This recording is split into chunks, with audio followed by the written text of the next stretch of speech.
சென்னை கொடுங்கையூரில் சக மாணவர்கள் கேலி செய்ததால் 10ஆம் வகுப்பு மாணவி தூக்கிட்டு தற்கொலை செய்து கொண்டார். கொடுங்கையூர் முத்தமிழ் நகரைச் சேர்ந்த ரவி என்பவரின் மகள் அதே பகுதியில் உள்ள பள்ளி ஒன்றில் 10ஆம் வகுப்பு படித்து வந்தார். அவரை சக மாணவர்கள் சிலர் கிண்டல் செய்ததாக கூறப்படுகிறது. இதனால் மனமுடைந்த மாணவி நேற்று இரவு வீட்டில் தூக்கிட்டு தற்கொலை செய்து கொண்டார்.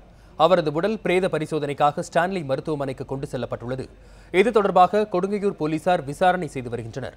இதனிடையே மாணவியின் மரணத்திற்கு காரணமான மாணவர்கள் மற்றும் பள்ளி நிர்வாகத்தினர் மீது நடவடிக்கை எடுக்க வலியுறுத்தி மாணவியின் பெற்றோர் மற்றும் உறவினர்கள் ஸ்டான்லி மருத்துவமனை முன்பு போராட்டத்தில் ஈடுபட்டனர்.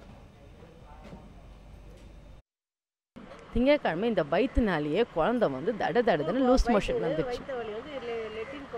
குழந்தை காலையில் எல்லாம் போயிட்டு குழந்தை அது வரைக்கும் நல்லா தான்மா, அந்த 6 மணி வரைக்கும் நல்லா தான்மா. நாளைக்கு ஸ்கூலுக்கு போனோமே போயிட்டு வரதுக்காட்டி அந்த இடத்துல தொங்கிட்டா. ஆனால் இதுக்கு காரணம் பிரின்சிபாலு, அந்த பசங்க கொலை பண்ணிட்டாங்க. நாங்கள் காலையிலேருந்து நாங்கள் ஒரு முடிவு தெரியாமல் உட்காந்துன்னு இருக்கிறோம். என் குழந்தை அங்கே கிடக்குறேன். இந்த சம்பவத்துக்கும் பள்ளிக்கும் எந்த தொடர்பும் இல்லை என பள்ளி முதல்வர் சுந்தரதாஸ் தெரிவித்துள்ளார். நிகழ்வு நாங்கள் சற்றும் எதிர்பாராதது. ஏனென்றால் இது மாணவர்கள் தரப்பிலேயோ இல்லை ஆசிரியர்கள் தரப்பிலேயோ, அது மட்டும் இல்லாமல் பெற்றோர்கள் தரப்பிலேயோ எந்த ஒரு புகாரும் ஓரலாகவோ இல்லை ரிட்டனாகவோ என்னிடம் இது வந்ததில்லை.